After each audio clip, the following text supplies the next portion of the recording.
back. Welcome one, welcome all to another episode of Quiet Storm Sports right here on the Purple Rain Podcast YouTube channel. As you guys can see, I'm joined by two very, very special guests here today on this episode of QSS on PRP. And before we get into introducing these guests here, let's go ahead and roll the intro. But like the video first, please.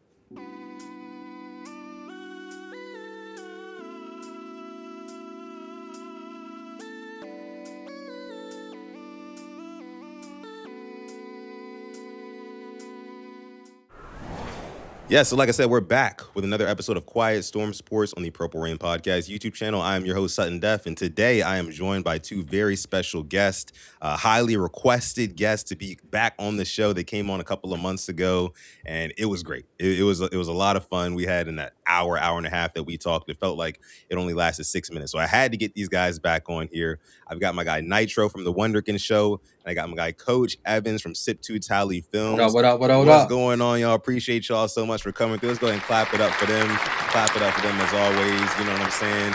Nitro, what's going on, my man? How you feeling? You know, God's good, bro. Yes, sir. Yes, sir. That's what I'm talking about. This is going to be a good one. Hey, Nitro, tell the people what you put in your gas tank. Prayer. Yeah. We put it there. Listen, just touch it. Just touch it. Touch this. Feel me? Just lay the hands and touch say, it. God, you turn that air into gas, like water into wine. Let's do it. They're not gonna open up Hormuz. Hey, look, we got to get it other ways. We got to get it other ways. God, please. Please, that's what we need. Shout out to my guy Nitro for coming through. Coach E, how you doing, man? Long time no talk, at least not on the stream. You know what I'm saying? I know we're probably going to do another Ravens roundup here soon. I know you're probably going to hit us up. Yeah, for sure. But how you doing, man? I'm good, man. Just grinding these videos out. Took a little time with the fam this weekend. So get back in the groove of things because the draft will be here shortly. The weeks are counting down. The 23rd will be here before you know it. Oh, my goodness, man. It's creeping up. And, you know, like, this off season so far has already been kind of like a whirlwind of just kind of stuff going on, from again Harbaugh getting fired to Minter getting hired to almost getting Max Crosby to actually getting Trey Hendrickson to losing a bunch of free agents, and we haven't even made it to the draft yet. Like, it's just so crazy to me that like this is such an abnormal off season. Normally to this point in the off season, we're still low key kind of reeling from X playoff loss, right? And how we lost it, but like because we knew we would be going into the next season with the exact same regime and the exact same, tools, all that stuff. But now it's a totally new regime. So part of what we're going to talk about today, which is going to be a little bit later on down the line in the episode, so make sure you stay tuned. Lock in, get your favorite snack, drink, or vice, kick back, relax, and just lock in because later on we're going to talk about these new uniforms that are really going to, usher in this new regime for the Ravens as well. So it's going to be a good episode. Going to be a very good episode of QSS. Please be sure to like this video and subscribe to the channel as well. And if you scroll down to the description, you can actually see both of these gentlemen channels linked underneath the description. So you guys can go ahead and subscribe if you're not already. Shout out to everybody watching on YouTube. Also, shout out to everybody watching on the good old Exter right now. Appreciate all of you guys for coming through. We got people in the live chat. What's going on live chat? I see Ashley. So let me give a shout out to our members real quick in the live chat. First and foremost, Ashley's in the live chat. What up? What up? Chris is in the live chat. What's going on? Appreciate you for coming through. Void, what up? What up? Another member. We have Christian. Christian, what's up, Christian? Appreciate you for coming through. We got Tila, and the M stands for moderator. So if you're acting up, you're getting thrown out. You already know what it is. Christian says, and my gas tank is freaking $4 a damn gallon. Yeah, man, that's what we were just talking about before we got on here, man. It's about $4 pretty much. Everywhere you go, they were talking about how it's about $4 where they're at. And it's $4 when I'm at. Like, it's $6. I think you said in like Seattle or something like that. That was 7, but that was a while ago. But still, Lord have mercy. It's 6 something right now in Cali. My friend. Yeah. It's not looking good. It's not looking good. We're looking cooked. I'm not gonna lie to you guys. In that department, we're not. Hey, those Tesla cars are looking very, very. Should have bought one when the dip happened. The value is skyrocketing now. A couple years ago, you can get one for the low. Nowadays, they see what's going on. So yeah, I don't know, man. It's a lot going on in the world, but we're here to talk about our Baltimore Ravens. So first, I want to bring this up here. Let me transition this over to our little media screen. So listen, gentlemen, there's been a lot of discourse lately around our quarterback, Lamar Jackson, whether or not he's going to be locked into off-season workout programs and all the things like that. I'm sure, as you guys covered yesterday in your video, Dan Orlovsky jumped out the window yesterday and said, oh, yeah, Lamar Jackson, he's not at Ravens OTAs. Is not a good sign. Only for 6 minutes later, the Ravens to just dead that narrative because Lamar Jackson was actually there. Dan Orlovsky didn't bother to walk it back, right? But the narrative just kind of stuck. So now, like, everybody's kind of running with this. How bought in is Lamar Jackson necessarily? And I know my guy Nitro from the Wonderkin show, he made a video on this, as he told me before we went live here. But here is Eric Mangini kind of talking about how he doesn't like Lamar Jackson showing up to the off-season workout program so early. I'm not exactly sure. I'm kind of blind going into this, but I want to know what he's saying here. So just bear with us, y'all. I'll play a little minute of it, and then we'll talk about it. Okay, what was wrong with the last X amount of years? Why suddenly are we now at OTAs? Were they not important last year? Were they not important the year before? Oh, Coach, this is... Really? Well, what do you want to do? Did you not like John Harbaugh? Like, what was the reason you had? Why is this suddenly important now when it hasn't been important any other year? But it would be more important if there's a new coach. Right. I think you can... Or if you were trying to win the Super Bowl. Might be important then, too. So hold on. Maybe not. So, wait. Or maybe if you were the MVP. Maybe your team was coming off a bad season. Maybe, like, this is... I understand the transition, and as a new head coach, I would want my quarterback to be there. But as an old head coach, or a head coach trying to win a Super Bowl, or a team trying to win a Super Bowl, or if I was one of the highest paid players in the league, I think all those things are important. Why now? Maybe Coach's mom or someone sat him down and said just that. Lamar, you need to start going. Patrick Mahomes goes, he's got a few Super Bowls. Yeah. A lot. Matt Stafford went, he got a Super Bowl. Well, Matt Stafford's hanging out in the A-Immortals. All right, so let me just stop it there. And Nitro, I'm going to come to you first on this one, and that'll just kind of be our order on things. Nitro, then Coach, and then I'll wrap it up and lead us into whatever's next. But Cool. Let me toss it to you first, Nitro. What do you feel when you hear an Eric Mangini just talk so cavalierly about Lamar Jackson and, him not being at off-season workout programs when John Harbaugh was there, which isn't true, right? And then, him being there and he still doesn't like it. It's kind of like a damned if you do, damned if you don't sort of ideal, right? Nitro, take it away, man. How are you feeling about these nasty narratives put on our boy Lamar? You know what? Y'all are very lucky I don't got my slap button that works on this stuff. Y'all really lucky. Because I be throwing slaps at these dudes right across the screen right now. What type of garbage coach? At least you got the shot. Listen, bro. I got you, bro. Bro, Eric Mangini wasn't even a good coach. He was never a him. And then you come out there, not like, bro, like, look, these guys have reached heights that, I'm saying, great, you were a coach, that's a big deal. But you weren't even a good coach. Just like Dan Orlovsky, you weren't a good quarterback. How dare you have the audacity, the caucasity, to then have Lamar Jackson's name, 2-time MVP in your mouth the way you do? They treat this man's name like Listerine, just gargling. It's nasty work. Coach, I'm not lying either, man. I'm trying not to laugh. Bro, it made me mad, man. It made me real mad because it's like, they're not even trying to say the truth. At this point, they're like, yo, we don't care. We're just going to lie.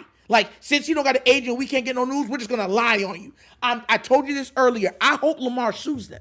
What would you say if First Take was live, Stephen A. ranting with his hairline up here, and you got Dan Orlovsky's face looking through, and he's like, hey, excuse me, sir, you've been served. And just give him one of those pieces of paper. Here, you got served right there. And just give him the paper. He's like, looking at you like, what? And then you open it up. Yup. You're defaming the name of Lamar Demetrius Jackson. And then take him to court. Him, Mike Florio, Mr. Coach over there that can't coach. Bro, listen, man. Eric Mangini. When is that name? Hey, I got a new name for him. Oh, my God. Eric Mangina. Oh, man. Oh. Eric Mangini. Hey, listen, man, I wasn't going to say nothing, but it did sound like it was coming from a very whiny place. It was almost as if he was like, oh, like what? It's almost as if he was like sticking up for the old guard. You know what I'm saying? Like John That's Harbaugh, what he's he's an doing. older guy. Like Right. he needs, why not be there for your, your older head coach who's been there for 18 years, right? He needs you to be there just as bad as And it's just like for me, brother, listen, Lamar Jackson is a 2-time MVP, right? And he has shown up for off-season workout programs in the past, right? He normally does it when he gets a new offensive coordinator because he understands what being on the same page with them would do. He understands what that means, So I don't understand where these guys get off. And you know what? I do understand it. It's peak April content. There's nothing to talk about. There's nothing to talk about right now. I mean, these guys are clinging on to dear life for topics. So anything to just kind of stir up controversy. And they know, unfortunately, when you talk about Lamar Jackson, it's a hot button issue here, in the Ravens flock land. And we're just going to talk about it. I mean, we're talking about it now. So I guess they kind of did their job there. But Coach, what do you make of all this? I don't like it. I don't like it. And this is the first I've actually watched the clip because, I've said all the time, I don't watch these clowns. Like their rhetoric does not get to grace my presence. But I will say this from that clip.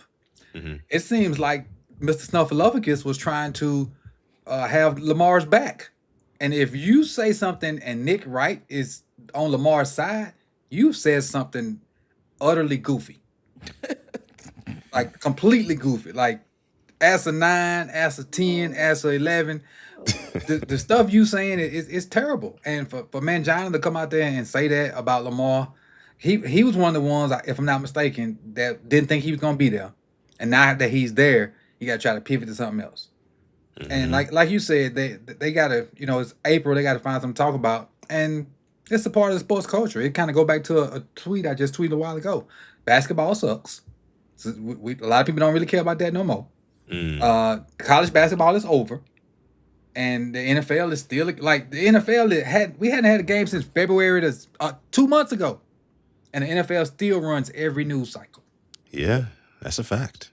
That's a fact. Because you think about baseball as well. I mean, they just started, but outside of like opening day, once they really get going, ain't nobody really checking for baseball like that up until playoffs, unless you're a hardcore baseball fan. And the proof is in the pudding about what show y'all my second screen then. What's going on over there? Well, so see, here's the thing. Baseball. Wait, you're an O's fan? You an O's fan? Hell no. I like the Mets. Where you? Oh, that's right. Yeah, I remember. But like, unless you're a hardcore, nobody's really checking for baseball content. That's the problem. So it's like you have to. NFL remains king. They don't even bother bringing up, other stuff like, tennis, fight sports. They don't bring up none of that other stuff. Real talk, something. I said this to somebody the other day. I said when we were in high school, right? When we were eating our lunch, they would have ESPN blaring, and you would have the home run kings going at one time. They were showing baseball highlights, tennis highlights, golf highlights, basketball highlights, football highlights. Now it's football, basketball, football, WNBA, and then maybe a tennis somewhere down the road. It's like football solely dominates the news cycle. But how do we think that happened though? How did that happen? Because you would think like in the era of like where content is king, where the more content the better. You would think, like you said, like in those top 10 countdowns where they would have all sorts of sports, right? In that top 10 plays list, the highlights. You should be able to see all of that on like Instagram. You should be able to see all of that on, I have a perfect example. I woke up this morning and I opened up my Instagram account. And the first thing that I saw in the second, and the third, and the fourth, and the fifth, all the way up to the first 10 or 20 things I saw was a bunch of BS, right? I went to the gym a couple hours later, and they had on the, the Sports Center on the TV or whatever, or they had the news or something like that. And they mentioned how Michigan beat UConn last night for the men's college basketball final. And the fact that I didn't see that at the top of my social media feed, right? But if it's like a trade between the Texans and the Pats for a random linebacker, that's going to be up at the forefront of my feed. It's like, I don't understand, like, how did this happen? Can y'all, I didn't even watch yesterday's game, but I made sure the game was on, the night before that game was on, and I was driving. The women's game, I made sure I watched it. And I was driving, from Mississippi. I was not gonna miss that. But yesterday's game, I can give two rat fucks about. Yeah, I mean, Oh my me God. neither. And I Me used neither. to think at 20 to 25, I used to think college basketball was the greatest sport ever. Right now, I think it's one of the worst. I used to love the Interesting. NBA. I was a big NBA guy because I played ball, everything else. It's the NBA is a shell of itself, and on top of it, here's the thing. It's a multitude of things that have affected the way how we view sports. Hmm. A lot of watered down product, with to me football being the least watered down out of the sports. That's partially another reason why it's succeeded and still succeeding. And it's the most physical outside of hockey, and hockey was never a big American sport, so Right. that's why I kind of feel like it is grown. And on top of that, to make it even worse, social media has played an integral role on blowing certain stuff up. Basketball was always the man. Look at these guys soar. Look at these shooters. Look at the way this person could play defense, like the Yeah. hustle plays. They took the physicality out of basketball.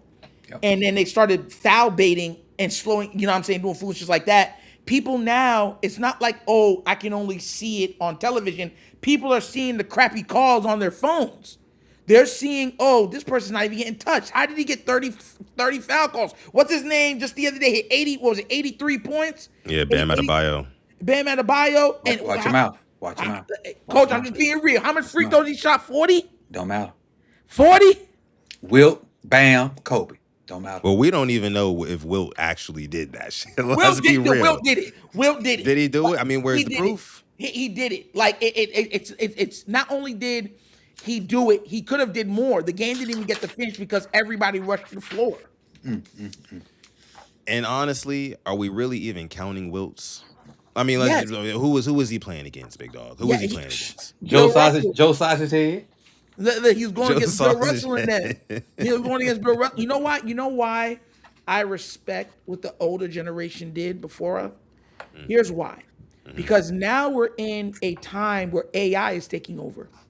And realism is through the perception of whoever's watching it, right? So eventually, in the next 30, 40 years, right, you're going to have clips of LeBron in them and be like, is that really, did he really do that? Was he that good No. for that long? I'm Was the greatest. That could be AI right there. That's probably AI. You feel what I'm trying to say? And that's what it's always going to be like that trickling down. You know what I'm saying? They had great athletes back then. It's just that now the athletes are more refined because more money's into it. So they're starting off younger. They're having better nutritionists. They're flying better. They're sleeping better. They're recovering better. You feel what I mean? So that's the big difference. It doesn't mean that they have athletes like you seen Wilt's. What was it called? Wilt had a 40. His 40-inch vertical was like what 48 or 50 inches. Michael Jordan's was 48. Like those are stuff that are measured. Like you can't even say, oh, they just faked that too. Like you know what I mean?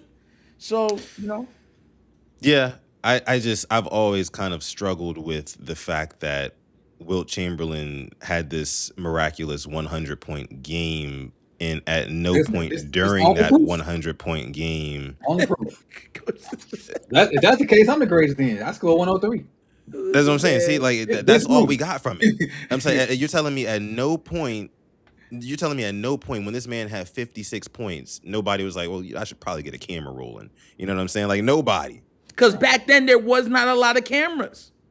Okay, but That one? in the you gotta say just all we need is one. Oh, All we need is one. He's the star of the league. We don't need a we just need a picture. Just a We just need picture of something. We need some sort of. They had a picture when he took the picture with the 100. The 100. Yeah, piece they had picture. that. So why they had Then a they picture of him decided on to the get the court? camera. That's what I mean. But I That's what thought there mean. were, but if I'm not mistaken, wasn't there pictures of the game? I'm pretty sure there were pictures of the game. They're just Might be. I don't know. But We'll have back to look then, into it. but even back then, a lot of the games that were live weren't always televised. That's another thing too. A lot of the recordings and stuff like that came from from the ability to be on television. This is where Magic and Bird helped the NBA because the NBA was suffering for a long time, and then they took them and made them one of the biggest sports in America. Then Michael Jordan made them global. You know what I mean? So that's what I'm talking about. Like, you got to also look at the time. Like, these were the sick, bro. You know how much VCRs was back then, bro? VCRs, yeah. What's that? If you had a VCR, you would have thought you had a spaceship. Yeah, think about it. Back then, them cats was smoking cigarettes on the sideline. Wasn't no like no training. Like in the off season, them jokers didn't touch balls. Pop, no, like football, Yeah, basketball. for sure, They, for sure. they didn't do no off season training. They showed up. They got in shape in training camp. Nowadays, you try to show up in training camp and get in shape, you're gonna be cut. Yeah, yeah. Real quick, guys, before we move on to our next Ravens subject here, we got a couple super chat donations to address. These two coming from Mad Roster. First off, he says, slow up on Bam. He reps the city. Fair. I mean, it's 83 points, but, you know, I hope somebody tops it soon. I will say that. I hope somebody tops it soon. They're going to. Mad Roster also says, can we talk about how we can get from under Namdi's contract, because that is Zay's money. That's a tough one, Mad Roster. I mean, you guys already know how I feel about Zay Flowers. Hell, and Namdi Madubuike. People watching this channel, they know how I feel about those two guys. So I'll toss it to y'all. I mean, what do you think about? What's your current thoughts on? And I'll start with you, Nitro, on Namdi Madubuike. Or you have more of a feeling he's gonna play or not? And regardless, do you think that they should restructure his money so they can pay Zay Flowers, or should they go in a different direction with wide receiver? What do you think? Two things. Mm-hmm. I've said this before. If he can't play, don't force it, bro. The reason why you earn money is so that you can enjoy your years later, right? And with comfortability. That's what money, like, no one wants to get rich and then go poor. Am I right or wrong? Mm-hmm. You feel me? That's the worst thing to do. Like, oh, I was rich in my 20s, but I'm poor in my 50s. Like, no one's trying to do that. You're trying to have money so that you have a legacy, your kids are okay, you're okay, so you can enjoy yourself as you get older. If your neck, which controls your Everything. arm bone connected to your left bone, you feel me? If you hurt that neck and you can't move these or you can't move your feet, that quality of life goes way down. And if that's the case with him, I'm telling you, my man, get your money and just enjoy your life. You know what I'm saying? Because at the end of the day, you're like, oh, I forced myself to go back out there and I might have got a trophy out of it. But that trophy's not gonna give you the calm of mind when you gotta wake yourself up and go into a wheelchair every morning and you can't eat, and you know what I'm saying? And you already know when it comes to the neck, all those things are on the table. So if he can't truly go, my bro, take whatever your guaranteed money is, stretch it out. We love you. Go live your life, and we'll go put this money, and then, get you off the salary cap, but you got your guaranteed money, and then we can go do something else with one of these other guys.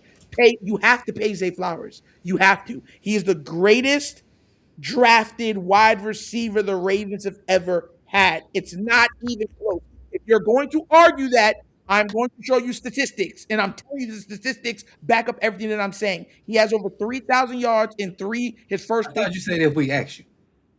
What? He just hopped right into it. Yeah, bro. You know how I am, bro. You know how I am, coach. Answer my own question. Shoot. But nah, like, you have to look at it like he has all the statistics and everything for him to be the highest paid receiver in Ravens history. And he should get that. Do I still think we need another guy? A true X? Yes. But where are we going to get him from? Do we go for Stephon Diggs? Do we get him out of the draft? I don't know. Hopefully we can get somebody great, but we'll see as time moves forward. Do you pay a guy top 5 wide receiver money, which is what I'm assuming he would want to get in the ballpark of, right? Mm-hmm. Top 5 wide receiver money. Do you pay a guy who cannot be a true X? Do you pay a guy who cannot be a legitimate red zone threat consistently? Right? Do you pay a guy who just, in January, you kind of question whether or not, again, on third and 6, 3rd and 7, he's going to be able to beat press man in the cold, right? And really get open for Lamar Jackson. Because historically, that's been Isaiah Likely who stepped up and got that done for him. So do you want to pay Zay Flowers that top 5 money when he doesn't give you top 5 production? Yes. Okay. Hey, but look, and that's cool. That's cool. You can do that. But listen, we can't complain. We can't complain when Zay Flowers can't get the ball, right? Listen, because Go ahead. You Yeah. also have to look. You also have to look at it this way. Who are you going to get to replace him? He might not be the best in the league, right? Which I've already said, but he's the best on our team. Who are you going to replace Zay Flowers' production with? We're not talking about 800 yards, 900 yards. We're talking about almost 1,300 yards. If Lamar would have played every game last year, he most likely would have had 1,300 yards. He had 1,200 and change. Yeah, well, 1,200 yards is cool when you're getting over a third of the target share. I don't think that with Declan Doyle being the offensive coordinator, he's going to get, 33% of the targets. I think it's going to be much more spread around, which, again, even further justifies not paying him top 5 money if we're not going to utilize him like a top 5 wide receiver. He's really still, right now, Zay Flowers, I think, is more of a, dare I say, gadget guy. At least the way that we were using him under Todd Monken, all the passes behind the line of scrimmage last year. You guys remember that? Even in the red zone, they would never go to him, throw it vertically in the red zone. Never, ever. It was always something behind the line of scrimmage. He would get bottled up, those sort of things. So if the new regime doesn't utilize him as a legitimate weapon who can put 6 on the board, if they're not utilizing him in that way, which I don't see them doing with the Ravens being run first, it's all going to go through Derrick Henry. Then the rest of it's going to be, I think, spread out between Zay Flowers, between Rashad Bateman going into year 6, between Tez Walker, Mark Andrews, the guys, and somebody we'll talk about maybe a little bit later. Okay, so you always have a guy that's your guy, right? That's just how most teams are. Coach, you coached offense. Usually you have one person on the offense that even if you're spreading it around, is your better player, correct? Don't put me in that because I'm teaching the defense dictate where the ball go. I don't give a damn who you got out there.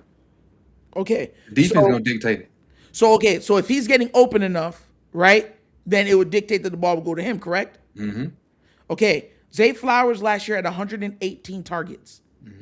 If you go and look at the top wide receivers, that's not even in the top 10. What's the point? My point is that he's doing those numbers with the less of the target share. Most of the No. No. I'm not He talking getting about the target share means on your team. I was going to correct myself on target share on the team. That's what I meant. I mean target share when I mean targets. You just targets overall. Yeah. That's what I'm saying. I was correcting myself. When based off of other players, and also we're probably not going to be more run based. We're going to be throwing the ball more. Hence, Zay would be probably used more. I doubt it. Yeah, but I say, why do you think that? Yeah, What do you mean? Why do you think that we're going to be throwing more? You don't think we're going to throw a little more than we did last year? No, I don't. Seriously? Positive. Yeah, because positive because I think that the Ravens are going to be playing with more leads this year. I think that the defense is actually going to step up and put the offense in more advantageous positions to not have to, throw the ball as much. I think we're going to be running it and really leaning on teams and bleeding the clock by second half. I do. I don't think you're going to see them blown leads like you saw when then you had to come back and try to throw the ball. I think it's going to, like, if you paid attention to any of the Bears games, as much as Caleb made these crazy throws, I forget the kid name, but number 4, he had a bunch of big games for them. A bunch of big games. I can't think. Swift. Swift had a bunch of big games for them. So I don't think we're going to be throwing it more. I think we're going to be balanced. I think Derrick Henry's going to push 1,800 yards, and we're going to win a bunch of games in the Super Bowl. How many times did we throw the ball last year? It don't matter. None of the people here. Some people gone. Bruh. All right. We're gone. Don't worry, Coach. We don't agree to disagree on that one, Coach. Because I think we're going to throw more than we did last year. Let me ask you this question. Yeah. When Roman left and we got Todd Monken, did the pass run ratio for Roman stay the same? No. But why you think it's going to stay the same with these new people? I don't think it's going to stay the same. Last year was you think it's going to be worse? No. You think it's going to pass more? No. What I'm saying is that last year was a down year with a lot of the throwing and stuff like that because Lamar didn't play some of the games, and we were having to run the ball more because the offensive line could not hold up in pass pro. Okay, I ain't want to do this to you, but let me do this to you. All right, as much as I know you love Lamar, he is not without faults. There were guys open underneath a lot, but Lamar ain't with that underneath stuff. Lamar big game hunter, which I don't blame him for. Yeah. But he could have had a higher completion percentage I'm not. I won't say he would have had more yards because there were shorter throws, but his completion percentage would have been higher. He could have had more them defending more underneath, and he could have had more opportunities to go over top. But he ain't without blame. But it's in his nature, and he's never changed. So that's why I ain't even tripping on it. He's always been a big game hunter. It ain't like he changed it because said coordinator or said receiver. He's always been a big game hunter. So that's why I like it's a fault, but not really because he ain't changed who he was. So that's what I love about him. But there has been meat left on the bone offensively for us. Has Todd screwed up? Yes. Mark? Yes. Likely. O-line is terrible? Yes. And the thing is, I salute every skill player we got because they get any kind of yards behind that super trash offensive line.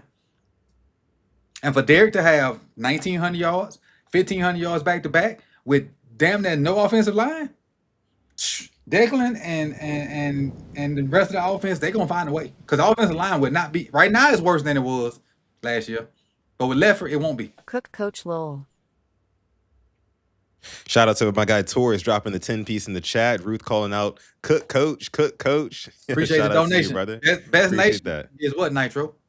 Donation. Yes. Best nation donation. Listen. I get what you're I get where you're coming from with that. But once again, players have to be able to make plays.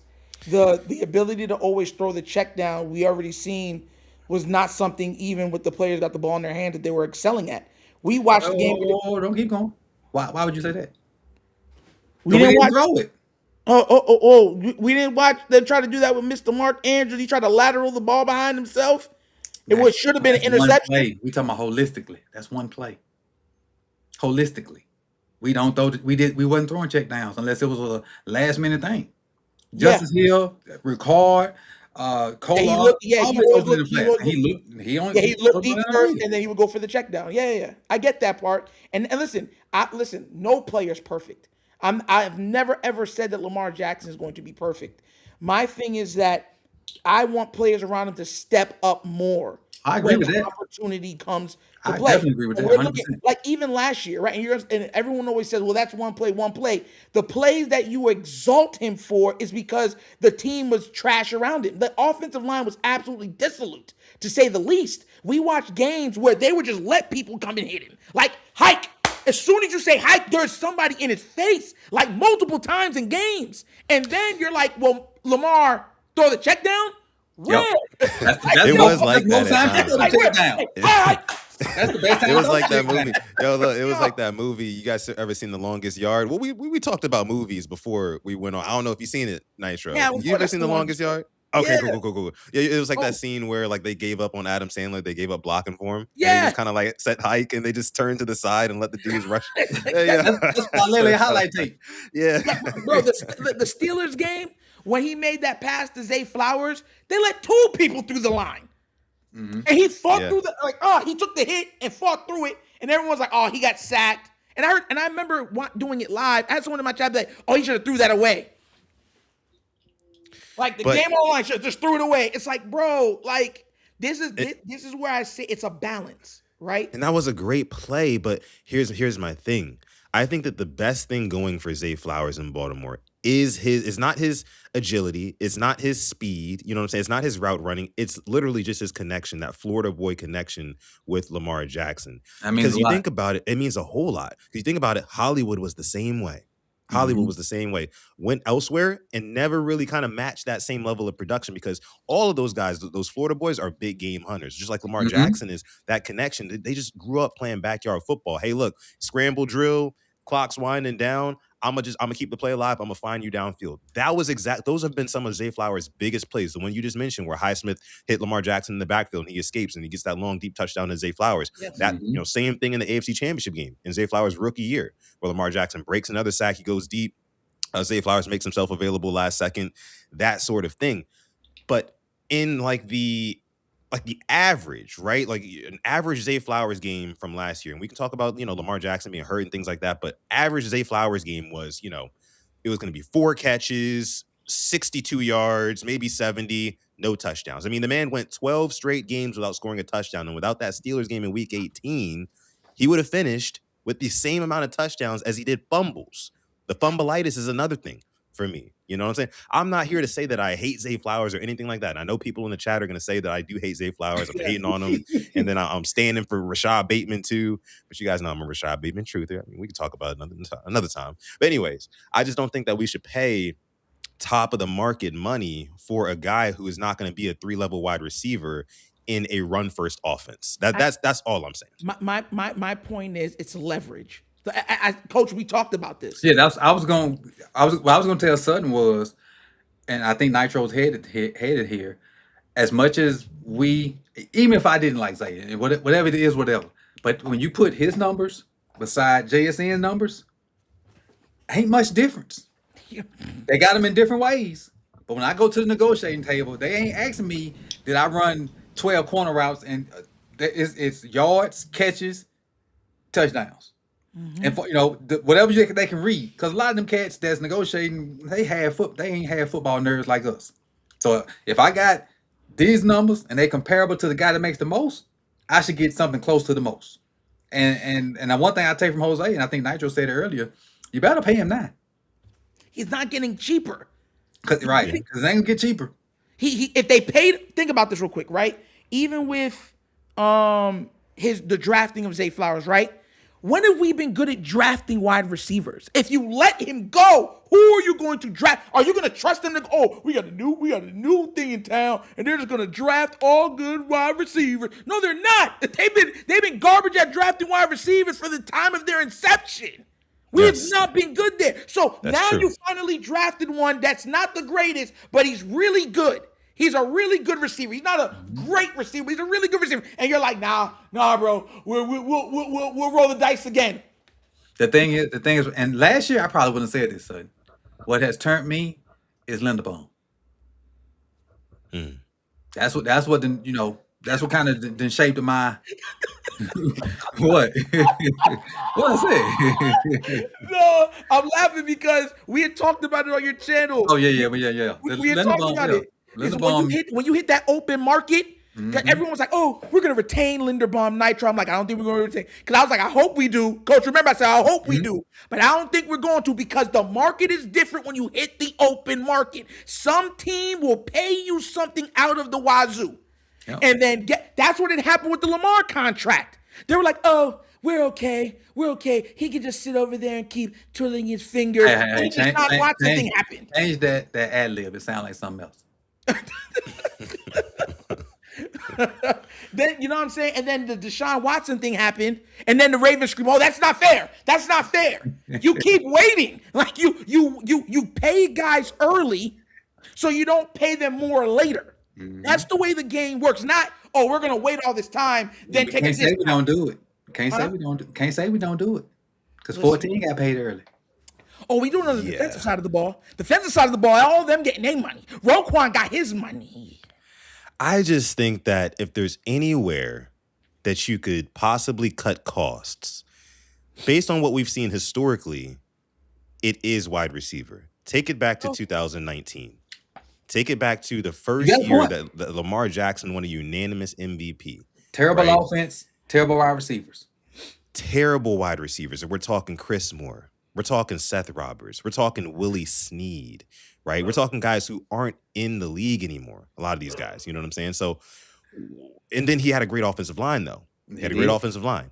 So it's like, if there's anywhere we can cut costs, I think that we could probably cut costs at wide receiver. We can avoid paying Zay Flowers top 5, top money, because like you mentioned, Coach, Zay Flowers is going to come to the negotiation table and say, hey, look, these are JSN's numbers. These are my numbers. They're very similar. What you trying to do? And the Ravens are going to be like, well, there's a little bit more context than that. You know what I mean? Like we've seen what Lamar Jackson can do with just Joe Schmoes at wide receiver. I mean, to the tune of 37 touchdowns and 6 interceptions, or 36 and 7, one of the two. You know what I mean? So I just think that it's possible. It's fully possible and on the table that EDC could be thinking about moving off of Zay Flowers. And I wouldn't hate him for it. Go ahead. The thing is, a bird in the hand. It's better than who are they paying on the offensive line? You said, who are they paying on the offensive line right now? Because usually it's all about delegating your money, right? Resources, yeah. Resources, right? Delegation, right? We're chopping it up. We're doing a little bit of fraction work, right? Ronnie, that's it. Who are we paying on the offensive line? We're paying Ronnie right now, but I'm thinking it. like draft capital and then Don't we also have other the guys lowest? in free agency Don't we have that the we can still go lowest? after. Don't we spend the lowest on offensive line and on weapons around Lamar for how many consecutive seasons? And that's a good point. You bring up a fabulous point again. It goes back to what you're saying, though, son. It goes back to what I'm saying. That's the thing. No. And Lamar Jackson's had multiple MVP seasons. But Three. But to me, and you're making my point. I get what you're saying, but you're making my point more. If you're saying that all we care about is an MVP, then go ahead. Give him the least amount. But if you want to get a Super Bowl, you give him the same help that his contemporaries get. If you don't have a great offensive line, you have great weapons because they're open in the first window. That's what Joe Burrow has. His offensive line wasn't great, so you have great weapons. Hi. Oh, and guess what? He gets the ball. If not, like Tom Brady, he didn't have the greatest of weapons, right? At all his career, he had amazing offensive lines, so he could stay back there, pat the ball. But guess what?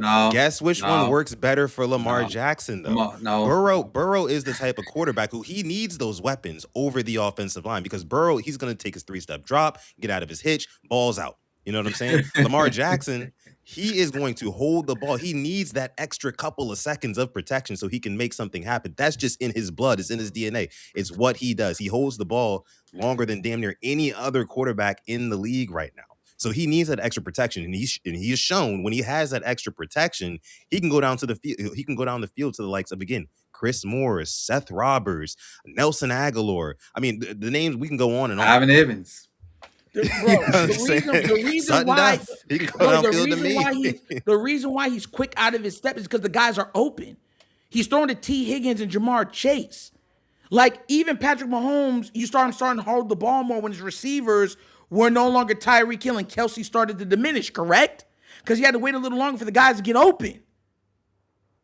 Like that's not even something you can argue. That's facts. So that's what I'm saying. Like I'm looking at him saying, you're not going to give him top flight weapons, and you're not going to give him a top flight offensive line, and then say, oh, but we're saving money. And then somehow you seem to always find every single crick and cranny of a penny or a dollar or a quarter to go put on the defense. Shout out to Lunch Break Hot Take. Defund the defense. Shout out to our guys from Lunch Break Hot Take. No, listen, how much more you want? No, real talk. How much more y'all want on the defense? Well, real talk, I didn't get to this point. I want them to spend more capital on the offensive line. You know what I'm saying? Yeah, I want them to spend more draft capital. I want them to spend more cap space on the offensive line. Why they have not done it yet, I do not know. But I do like the fact that they're taking strides right now. I mean, John Simpson, he was more than serviceable for us there. Also, I mean, I'm also a big proponent of drafting Vega Ione. We'll get into the draft in a little bit here.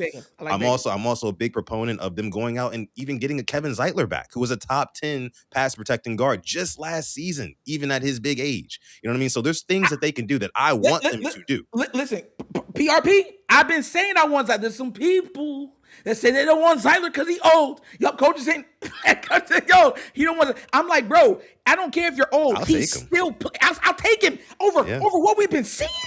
Over what we've been seeing. You ain't gonna take a guy, because he's old? Listen, man, shout out to all the old brothers out there putting in that work. You got them gray hairs. Put them gray hairs to work. Forget AARP. Don't retire yet. Yo, what we doing? Word to Eric Mangina. Oh my God. Yeah, but like coach says, and like Chris and all those boys, they say over a deep cover and stuff like that. I want insurance on my insurance when it comes to that offensive line. You know what I'm saying? I want reserves of players. I don't just want like one solid starter and then that's it. No, I want this guy and backing him up. Yes. I want another very solid guy as well because I know at the end of the day, as long as Lamar Jackson has that protection, he will make the weapons that he has work. That's true. Me and you agree on that, but we don't even have the protection. So then so what's the excuse of not signing basically, you should have one or the other. That's the long story short. You either need the weapons or you need the O-line. And the great teams have a mixture of both. See Seattle. And we don't and that's what I'm saying. If you're gonna say, oh, we don't want to pay Zay Flowers because we're going to eventually pay the O-line, but you haven't done it yet for how many seasons, and you keep drafting bad offensive linemen, then what's the excuse of not giving the best receiver that you've ever drafted the money? When right now it's cheaper than waiting. I think you're selling yourself short, Nitro. You said they're bad at drafting offensive linemen. What have we been good at drafting? Tight Tight ends. ends. I give you that. I give you Tight that. ends. I give you that. Boy, that's the reason why they were so okay with getting rid of Isaiah Likely. Because Yeah. we draft tight ends so well. It's like, okay, fine, but we've been horrible. Wide receivers, we have been terrible. Like, it's not even like a NFL like jinx. We've been so bad with drafting wide receivers. I think the three worst teams drafting wide receivers all time are the Patriots, Ravens, and the Bears, if I'm not mistaken. No, it's the Baltimore Ravens and then Baltimore Ravens. That's three things. It's Baltimore 1, Ravens 2, Baltimore Ravens 3. Yeah, like it's been terrible, and it's so unfair. Like you want Lamar to sign another long-term contract here, right? You're looking at him in the face saying to trust me, even though you have historically gave him bad offensive lines. You've historically gave him bad offensive lines, and you haven't given him good weapons. So now you're saying, but we're going to give it to you. When? We're going on, bro. Lamar Jackson is almost been rated for 10 seasons. Let me be devil's advocate for a second. I'm going to give EDC the grace of getting through this offseason because it's the first one without John Harbaugh like on his neck. Like our little discourse that we had, Nitro, was over Ben Cleveland. That was a John Harbaugh pick. Them folks ain't want Ben Cleveland. So this is the first time he's got like, you're the guy. Now you make it work because your seat ain't cold either. So I'm gonna give him this offseason to try to fix this stuff. And is he gonna fix all of it? Probably not, because that Linderbaum hole created something that this is a new level for us. We need 3 offensive linemen, and we don't know we need 4 because I ain't sold on Rosengard either. Me neither. And I had such high hopes for Rosengard. Out of all the offensive linemen, I had high hopes for Rosengard. I told you that, Coach. And I'm not giving up on him yet, though. Not giving up on him yet, because he let me down. Yeah, I mean, a couple times he was getting pushed around last year. I'm not even gonna lie to you. I don't feel like he picked up no weight. I mean, his technique is good, pass pro, but in the run game, you got to be a little heavier. And I feel like he ran out there maybe 5 pounds heavier, if that. And I could be wrong. I'm just talking about just looking at him. I could be wrong. Yeah, I mean, I saw a couple times he's getting bulldozed down the line of scrimmage by the end, and right into Derrick Henry's lap, and that was another big reason why Derrick Henry had a lot of 1 and 2 yard runs last season. But listen, we got to go ahead and move on here. I want to give a shout out to Nike's 4444 saying Tyreek and Lamar with a super chat donation.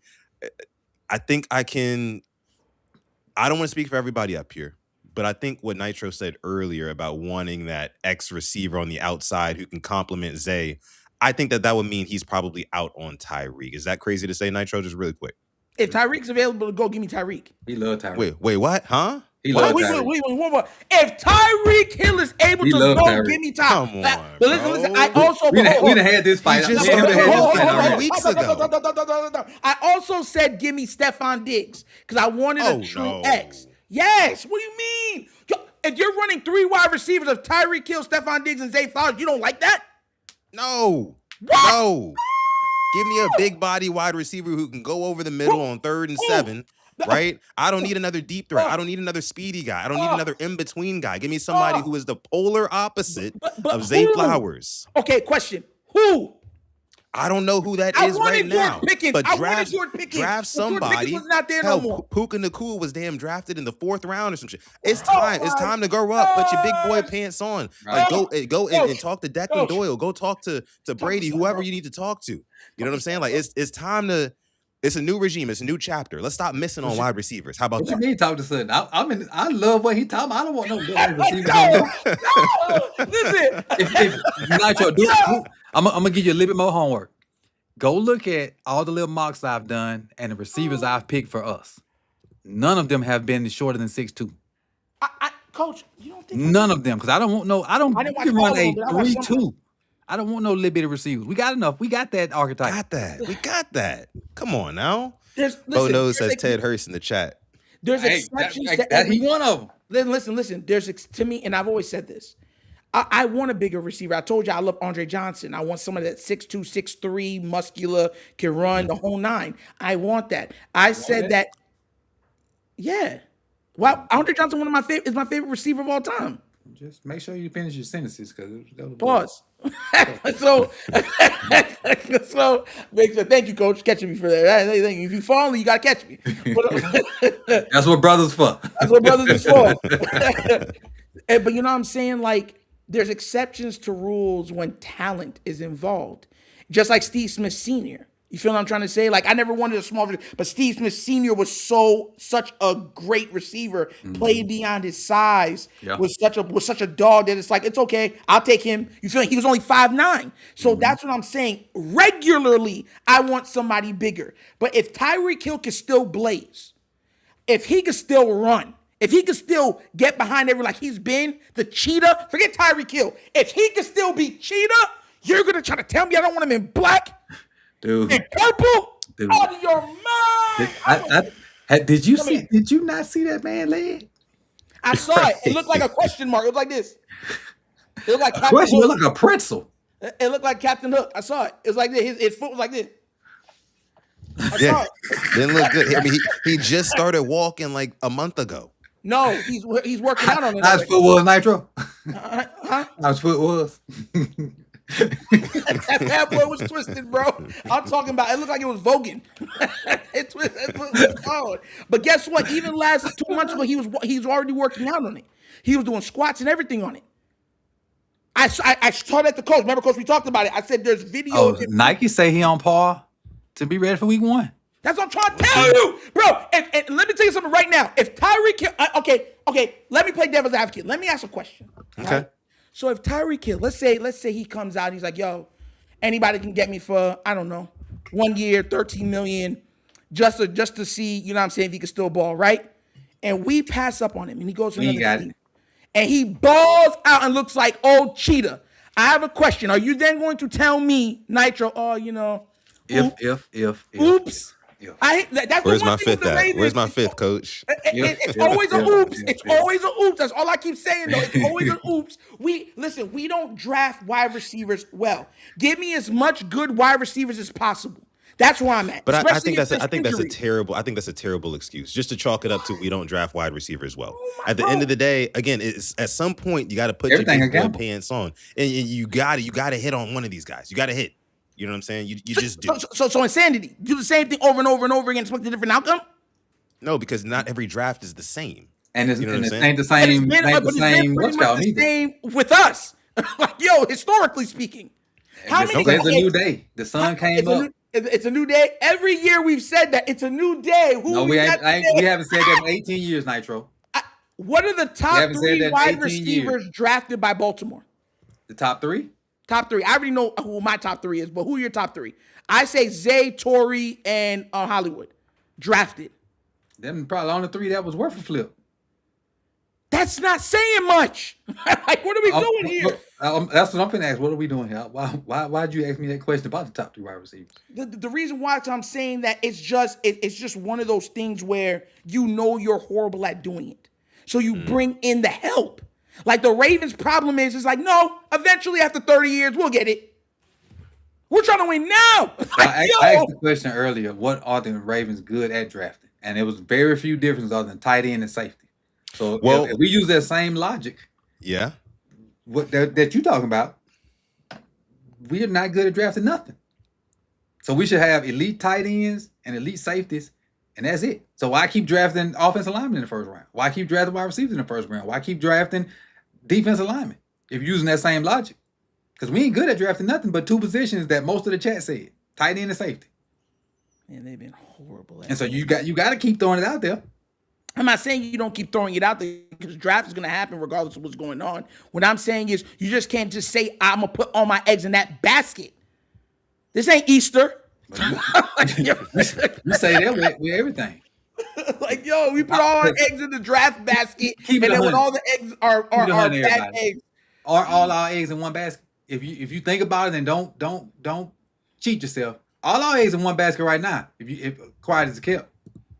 In Lamar Jackson. Yeah, right. That's my problem. This is not, listen, everybody knows I love Lamar, but this is not the Baltimore Lamar Jacksons. This is the Baltimore Ravens. This is a team game. Everybody got to be able to pull their weight.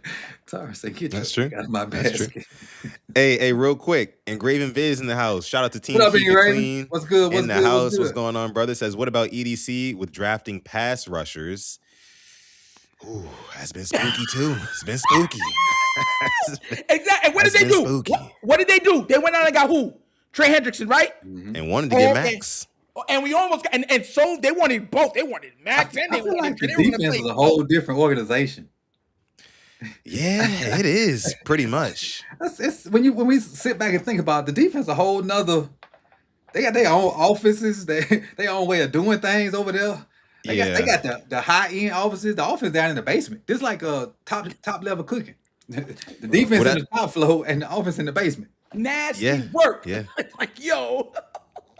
Yeah, I mean, with the offense, it's kind of like, because we're making good points here when it comes to like defund the defense, and we got to put more stock into the offense, because it feels like at this point it's just on offense specifically, it's just Lamar Jackson and Derrick Henry. Lamar Jackson, and figure it out. And you mentioned Derrick Henry. I feel like the more and more we get removed from acquiring Derrick Henry, the more and more it feels like kind of like a here nigga damn acquisition. Like y'all wanted a little extra firepower for the offense. Like the Josh Allen MVP. Yeah, pretty much. Like, here, we're gonna get y'all Derrick Henry, you know what I'm saying? But don't ask me about no offensive line. Don't ask me about no receivers. Don't ask me about and that's what's crazy to me, right? We were expecting this man to lead the Baltimore Ravens in rushing while still being a top 5 quarterback. That is crazy, right? So, and mind you, I know that Derrick Henry's older, but I don't care if you're older, if you can produce. He's producing. That's the same thing I've always said. If you're usually the problem with the Ravens, is we'll get old dudes that are way past their prime, haven't played in the league, got a broke foot, broke leg, broke eye socket, and they haven't played in the year for 2 seasons, and then they bring him back and say, all right, there might still be something on the time. Let's go try him out. No. You got a guy that can still move. Even though he's older, he can still play. That's why I come with some of these other players. If they can still ball and they're a little older, but they can still ball, give me them. Because we're trying to win a Super Bowl now. They're not going to be here for 5 years. It's okay. Let's go get the Super Bowl now. Then you can argue about what we do later. And I'm not willing to give up Zay Flowers for nothing, knowing that we are garbage at drafting wide receivers, and that we might miss. And now we got nobody. You feel me? And everyone's like, oh, yeah, we should have paid Zay. Oh, we should have, huh? We should have, huh? Yo, and then we're throwing to Chris Moore Jr., his son or somebody like that. Get out of here. No. Is that Tez Walker? Is that what you think about Tez Walker? For real? I like Tez. But we all like Bateman too, right? Used to. Oh, I love Bateman. I still love Bateman. I know you're a truther. I still love Bateman. You still love Bateman, huh? I do. A certain Janet Jackson song comes to mind. Which one? What have you done for me lately? I mean, that's true. That's true. You know what? We're not even. Listen, we're going to move on here. Listen, I got this pulled up on screen. I'll be damned if we get derailed again. Shout out to my boys here. Chopping it up with me. Listen, y'all. We got over 170 people watching live right now on this episode of Quiet Storm Sports. Shout out to you guys. Thank y'all so much for coming through. Listen, if you're watching on YouTube and you are enjoying this discussion, please leave a like on this video and subscribe to the channel as well. But don't just do that. Scroll down to the description. Both of these gentlemen channels will be linked in the description, so you can follow and subscribe to them as well if you're not already.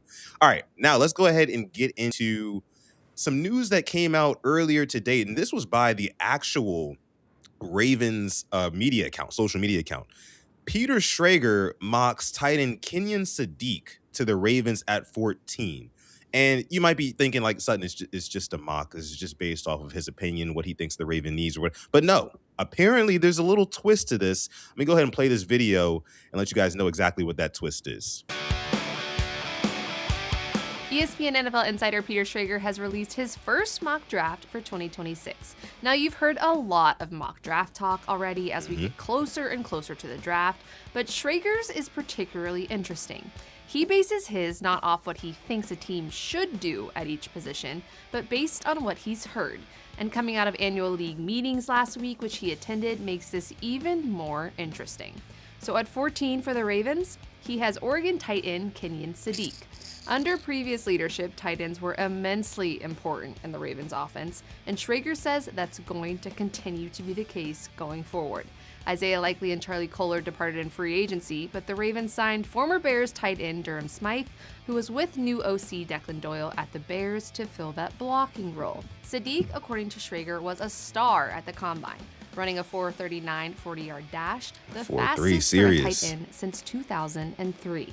Another weapon for Lamar Jackson at tight end, which you know he's all for that. Sadiq also set a record for the most passes caught by an Oregon tight end last season.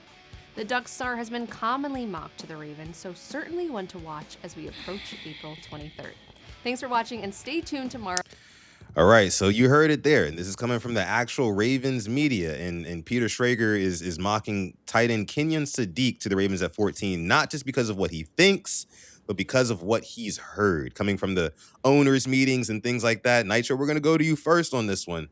You just got done ranting and raving about how the Ravens need more help on offense, skill positions specifically. We just had this debate. Now, I know tight end and wide receiver are two different things, although they're both pass catchers, but how would you feel if the Ravens at number 14 actually did pick Kenyon Sadiq, given the history with Ravens tight ends, them drafting them, developing them, losing Isaiah Likely? How would you feel about that? Listen, shout out to Kenyon Sadiq. I think he's a dog. I think he's going to be a great player in this league. But I'm dead serious. I'll lose my mind, bro. Like, I will flip this table, all equipment included, if we take a tight end at 14. Like, I am so serious with you, bro. Like, I am so serious with you. If you have the opportunity to go get one of those, we need protection. Protection. People don't seem to understand that. Like, you could get the best defensive player in this draft, best tight. Like, if you can't protect Lamar, it's all for naught. We're not winning. Like, we're not going nowhere. And if you think Tyler Huntley's going to bring us to the Super Bowl, I'll laugh in your face. And Tyler Huntley's a really good player. Like, that's where I'm at with that. All I want to see is protection. Trojan level protection. Plan B level protection. I'm serious with you. I'm strict parents type of protection. Yes, strict abstinent level protection.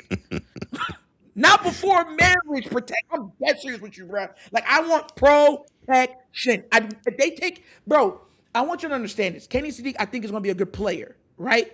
But if Kenyon Sadiq, let's say Kenyon Sadiq becomes a top 5 tight end, but we can't block for Lamar Jackson, and Lamar Jackson gets hurt again, is that going to help us win a Super Bowl? Yes or no? You already came out and said if what's it called? Lamar Jackson.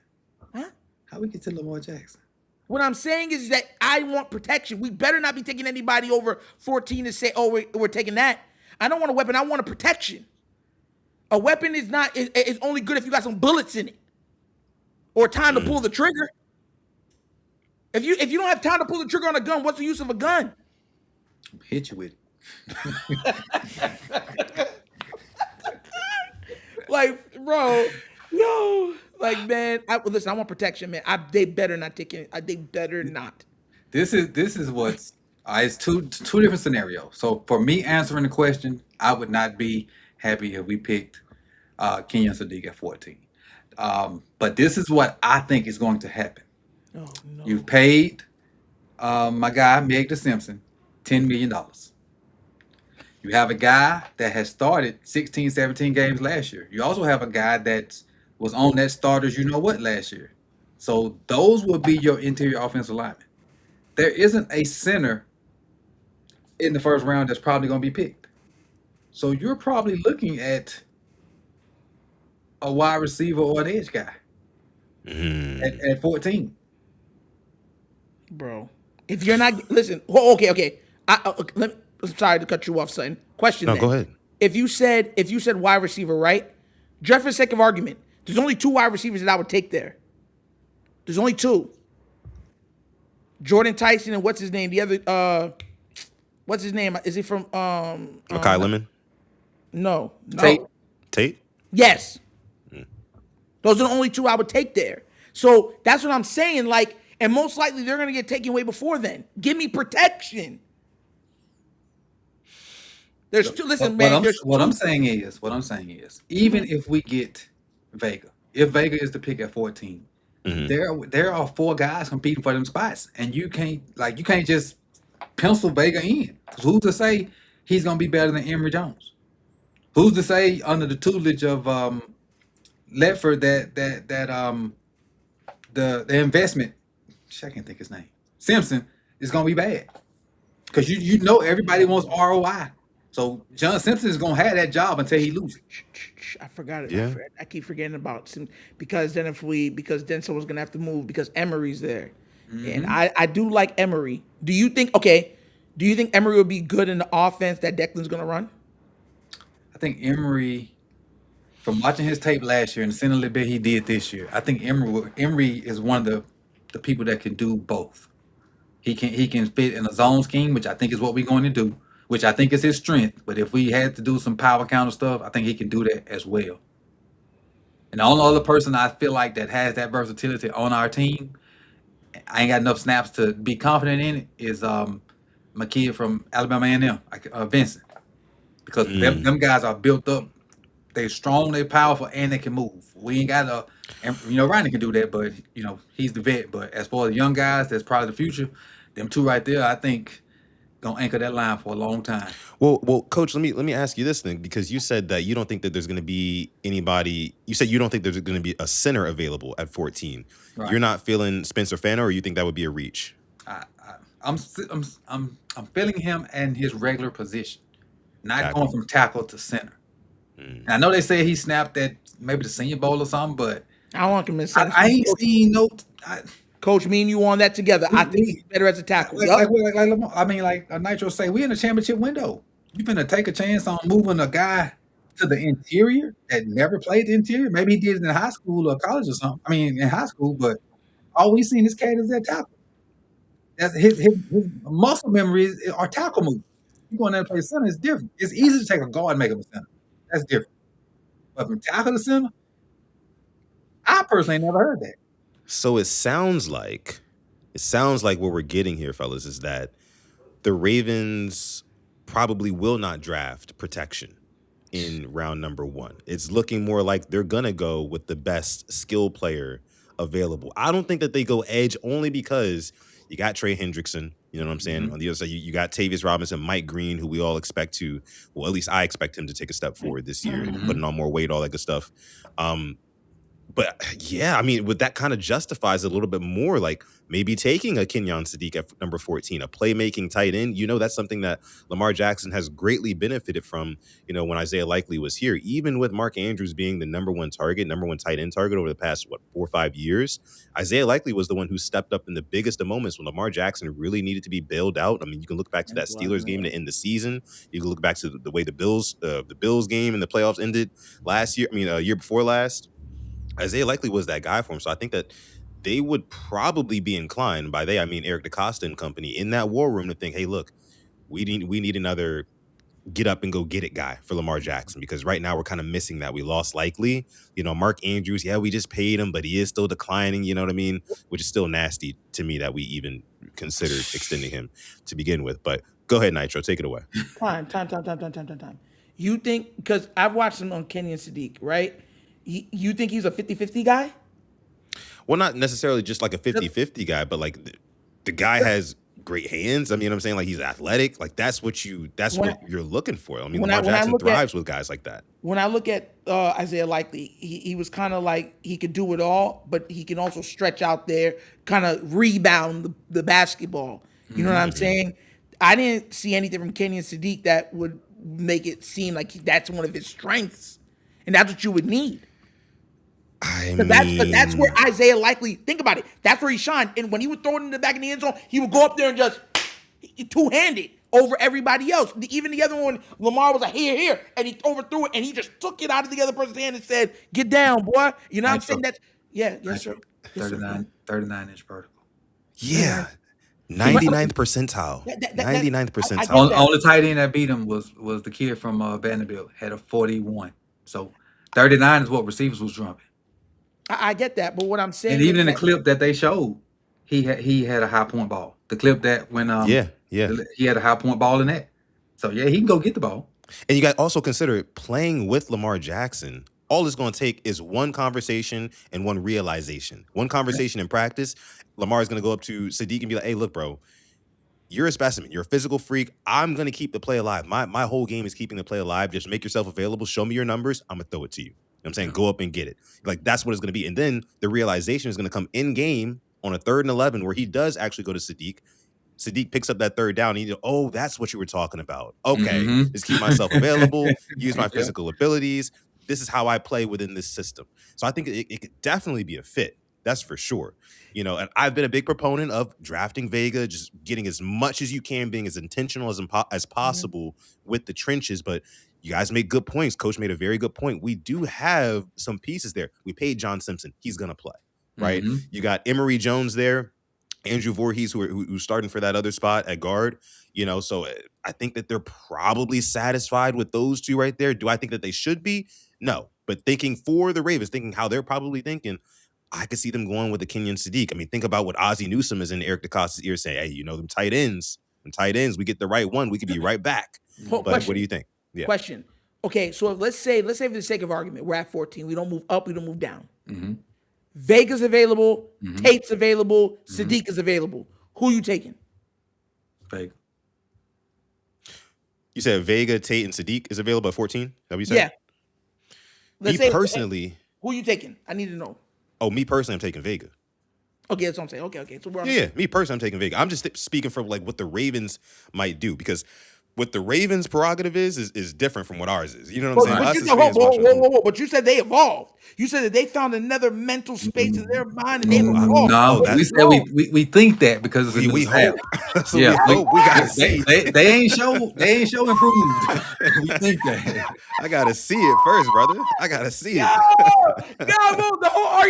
The whole argument was that, you know what I'm saying, the Ravens got a new coach, a new regime. We're gonna see EDC do his thing. If you want to put that up there, if you saying that and that's the mind frame, they gonna take because you already got 3 guys at guard that I just named. If they'll take a guard, and Tate will instantly be number 2.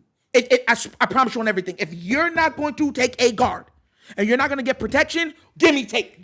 Come here, Tate. Come here. Give me hug. All day long. I'm dead serious with you. You can keep Sadiq. Because let's be real, Coach. We could pick up the way how the Ravens have been able to draft tight end. We do well in the 3rd, 4th, and even 5th round picking up tight ends. Tight end is one of the few positions in this draft that's kind of deep. Because this ain't a really good draft. But tight end is one of the few positions that's kind of deep. Trigg, Jolie, a lot of guys. Yeah. Tate and Zay. Oh, hallelujah. Coach, I'll start preaching. Coach, you give me Tate and Zay. I love me some Cornell Tate. And I didn't love it like during the season, but once I sat down and watched like the all 22 and could see like the nuance in his routes, and man, that which is why it would be tough to see him falling to 14 now. I know. That's why, it'd be tough. Listen. That's why you pray. You pray so you comes can make full it through circle. the day. Like, I don't understand why. That's right. Full circle. Like, yo, I'm gonna just touch the draft board. Like, he gonna be there. Don't worry about it. He gonna be there. Don't worry about it, guys. Y'all have all that faith in EDC. I'm have faith in my Lord and Savior. That's how we gonna play this game. You know what I'm saying? That's how I'm playing this. I'm dead serious with you. Like, because anything can happen. Because let's be real. Because I heard a lot of people wanted lemon. Everybody, lemon meringue pie, lemon juice, right? Meringue pie. That's crazy. And then what happened?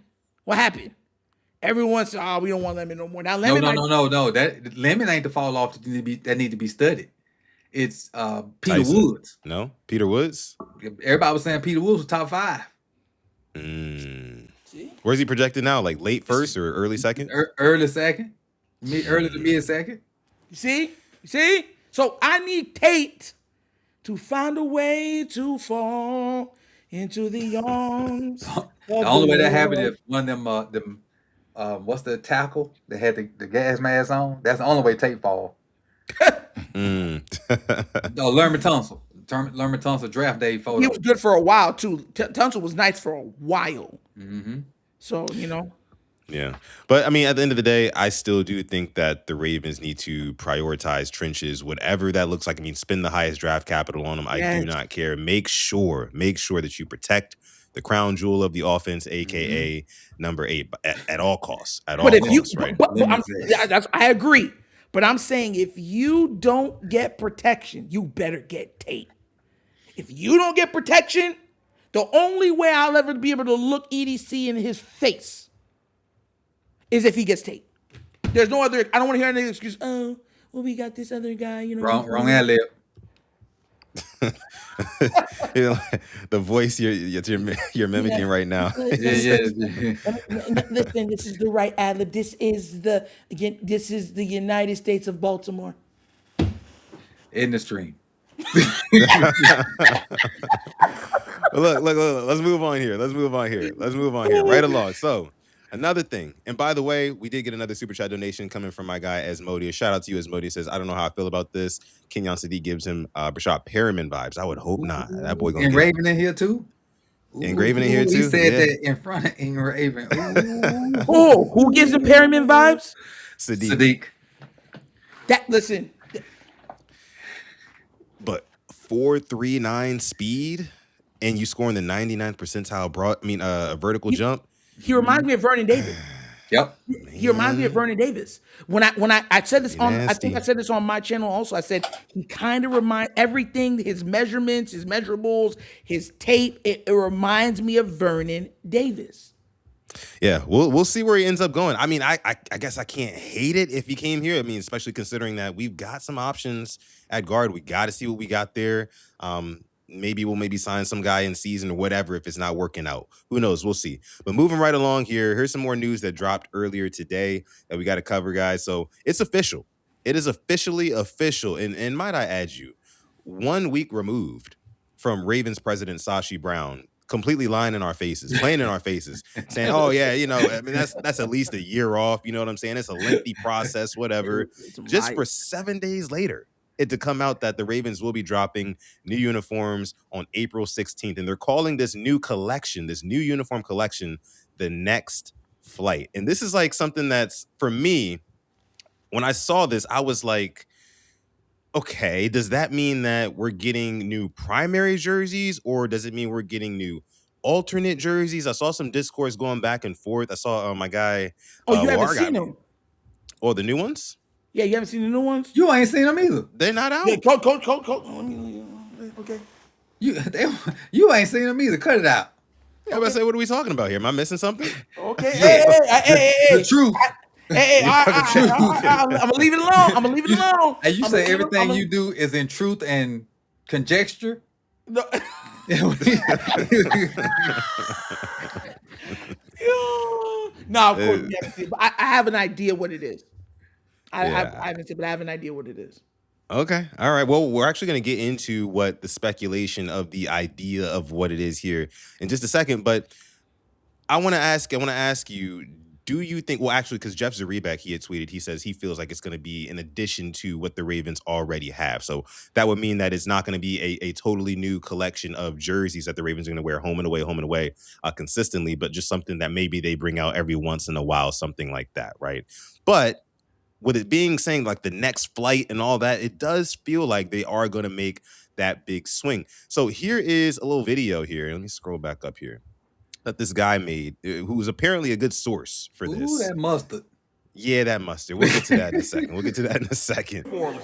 But he's saying he's giving you the rumors here on what's probably going to happen with the details of these uniforms. Let's take a listen. As expected, the Baltimore Ravens have announced that their new uniforms for their next flight era are dropping April 16th. So to recap, since my first report in November about the Ravens getting new uniforms at some point this offseason, I've heard very little about what Baltimore was actually planning to do up until midway through February, when I found out this. Act right, we got company. Man, tripping.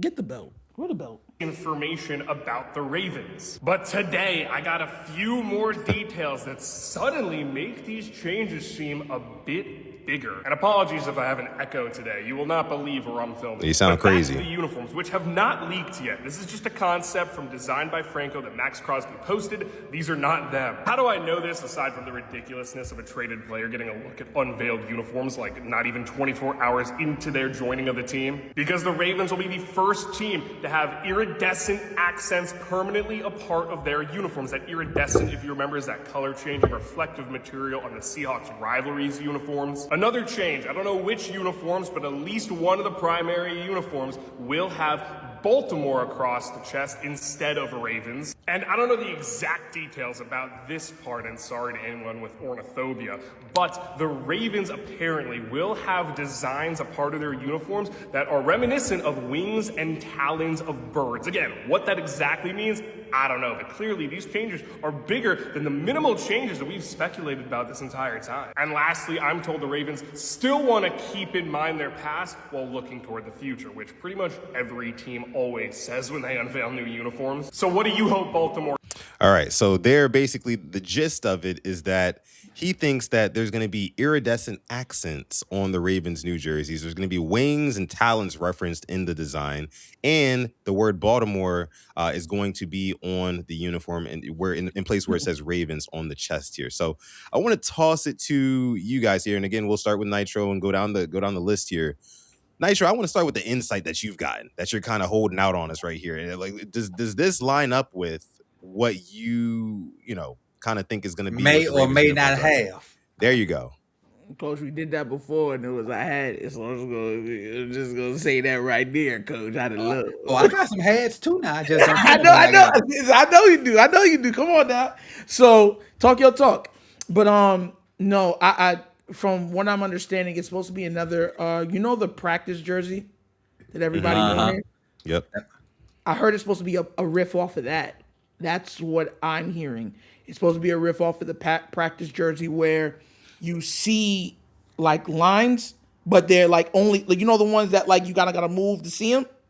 That's But it. it's all, Yeah. oh, that's what that is. Oh, I didn't know that's what that. I'm sorry, and I'm good with vocabulary. I just didn't know what iridescent mean. Okay, but it's a riff off the practice jersey what everybody kept liking. That's what I had heard. So I didn't hear no mustard. I pray to God it's not mustard. So what you're saying is it would be all black jerseys with like iridescent purple for the numbers, Silver, like the shiny silver is what like you're saying. it's like almost like a silverish like purple. You know what I mean when the light hits it. Mm-hmm. Yeah, like well, that. Yeah. So I guess that's kind of what I'm talking about there. So it's like a metallic purple almost. You know what I mean? Something like that. Yes, that would be dope. I'm not gonna lie to you. I've been saying I want the Baltimore B back on the helmet. I've never been a fan. I'm not gonna lie to y'all. Some people might hate me for this. I've never been a fan of the actual Raven on the helmet. Sorry, I'm just not. I think it looks a little bit tacky, especially for 2026.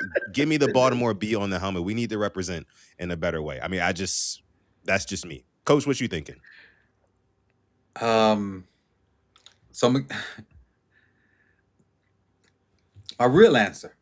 I'm gonna give you a answer for the jersey in a minute. My real answer is I don't care about these jerseys. Give me some players on the field that's gonna win me games. I don't care if they play in I should have known Coach was gonna go here. I don't care if they play in mustard and lime green, winning during games. I could care less about a jersey, the sleeve, the color. I don't care if you look like you in Game of Thrones right there, but win the darn game. But as far as the jerseys, man, a nice fire jersey that would help with your revenue, that help with a little bit, some because the kids love swag, and I ain't blind to the fact that they do. They love swag. They love the way jersey looks and whatnot, and I do too. Because I'm not gonna buy like I got 3 Baltimore jerseys, 2 purple and black. I'll never buy a jersey outside of the main color and black. Because all like that 8 right there with that arm, that stuff ugly to me. But the kids love that stuff. So I and I do disagree with you about the B. You don't like the B? I want the bird. To me, that bird is iconic. It is for sure. But I feel like there's another place for. I mean, they said that there's going to be like talons and wings and stuff like that. At least that's what the dude in the video said. So I'm thinking maybe they have the bird theme somewhere else other than the helmet. If you guys can see this graphic right here that's on the screen, I love the helmet on the right with the Baltimore B, and then you have kind of remnants of the Maryland flag right underneath it. I don't know if you guys can tell. That's hard to me. It is. Like, yeah. I mean, it's just the bird is iconic though, so it'd be hard to kind of part ways with it. But hell, I mean, look what the Titans did. Titans just consolidated. They downsized on their logo, made it a little bit more modern, a little bit more sleek. So I can see the Ravens going in the same direction. I could. And all white, that would be crazy. Yeah, all white would be tough. Yeah, yeah. I used to wear all white with you some crispy white folded socks. And hopefully, if you got some all white cleats and the white gloves that don't have nothing on them, like no logo, just white, be out there like the snowman. Yeah. I mean, that'd be hard too. But I think my favorite thing about all of this is the iridescent accents. That's gonna be super cool, especially if that's our normal. Oh, we're gonna have the best jerseys in the league at that point. It's never been for me like the colorway that I have a problem with. It's been like the logos, it's been the placement, it's been kind of like it's kind of seemed a little bit dull at times. That's why, like, when they drop those practice jerseys, and they've been kind of teasing them for years, and this is where I kind of tend to agree with your sources here, quote unquote, Nitro, because those practice jerseys, every time that they drop them, when mini camp starts up and training camp and stuff like that, social media goes crazy over annually, and I'm one of them. I'm the main one. Like, hey, look. This is year 5, year 6 of me once again asking you guys to drop these jerseys. It's like, bro, do y'all hate money at this point? Because if you drop those, you're gonna make bread, you're gonna make bank. And I know Steve Bisciotti knows how to make some money, so that would definitely make some sense. And you throw in the iridescent, I would love it. I'm with it. But yeah, hopefully they drop these. So what did they say they're dropping these? April 16th? 16th. Okay, yeah. So that's whenever they drop those. Tuesday, so that's next Thursday. Yeah, next Thursday, man. It's gonna be make or break because they could definitely screw it up. So we'll see.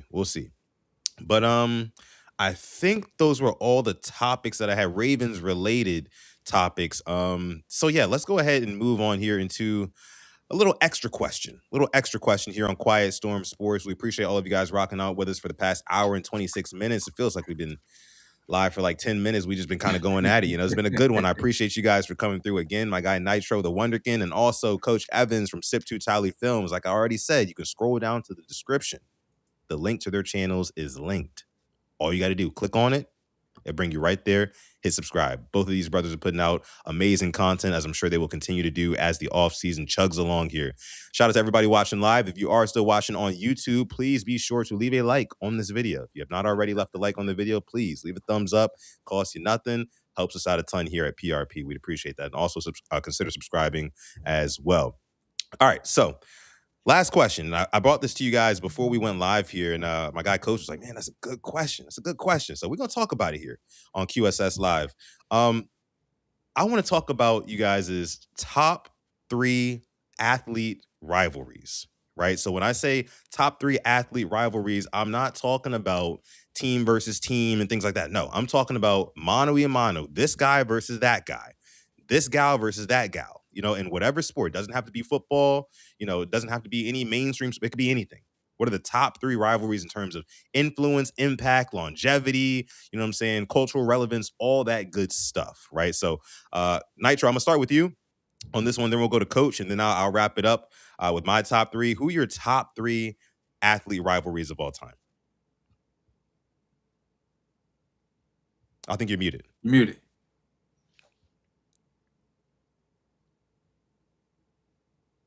Touching all them buttons and yelling. No, it's still muted. I think it's still muted. Yeah. Do it like you do your gas. Touch it. Yeah, you got to touch it. You got to put hands on it. Can you hear me? Yep, we can hear you now. We got you. I told you, goddamn, bro. Let's go. Let's go. Shout out God.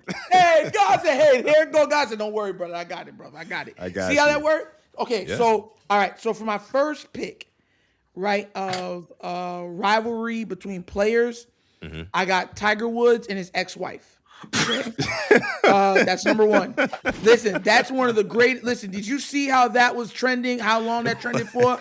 That was one of the greatest rivalries in sports history. ESPN, CBSN, it was overseas and everything. Tell me I'm lying right now, anybody. Tiger Woods' ex-wife is top 1 on this list. And I'm sticking with that. All right? That's number 1. Like, yo. That boy was fighting for his life. Fighting for his life. And on top of it, he's still going through problems right now. You saw that man just got into a car accident the other day? And he was like, singing R&B songs in there and everything. So, yeah, so definitely that's number 1. All right? Number 2, just for the sake of argument for basketball, Magic and Larry. I mean, it saved the NBA. It made the NBA a legit big American business. You always had great players, Kareem before them, so many other players. But Magic, the rivalry between Magic and Larry, what they did in college basketball all the way to the NBA, that's number 2. I agree, yeah. And number 3, Floyd Mayweather versus the IRS. I mean, absolutely just. Listen, coach. Y'all know I ain't lying. Like, listen, he losing that battle right now. You one. I'm just being real. That IRS punching really hard, bro. So, so that's my top 3, and I think that it could go against any list, no matter what list you got. Hey, look, that shoulder roll not working on the IRS. No, that shoulder roll. Listen, hitting that southpaw on him straight to the chin. And going telling to his him body, to breaking read him the down. breaking him down and telling him to read about it. Hey, bro. Oh, nah. Like, yo, he said, you don't read about what we did to you. Nasty work. I think the read about it gonna hurt worse than the body blow. They're gonna send him a Harry Potter book. But yeah, okay. I mean, no, I like that list. Definitely some curveballs in there. I didn't see that coming, but I like that list a lot, Nitro. I do. But Coach, who are your top 3 athlete rivalries of all time? This man threw knuckleballs. Call that the knuckle puck. At number 3, Deion Sanders versus Jerry Rice. Okay. I like that. And they, go back and forth, and they did their thing. Best versus the best, yeah. Number 2, Michael Jordan, Isaiah Thomas. It's a rivalry, and the thing is, the reason it's on here because it's still ongoing. That's a good point. That's good. There's still bad blood there. Still ongoing, and most people know that Jordan had to get through Isaiah Thomas's teams to start winning championships. And then, if you don't know, which I know almost everybody know, the reason Christian Laettner got a chance to be on the Dream Team because Jordan wouldn't let them put Isaiah on it, and so they needed one more player, and they picked a college guy. So the reason allegedly, no, I know allegedly. You watch The Last Dance? Allegedly, no, allegedly. Mike say either he in or if he in, I ain't in. That's what you have. And they had to get Mike in, so they had to. Yeah. He said, "Mike, you in?" Isaiah, deuces.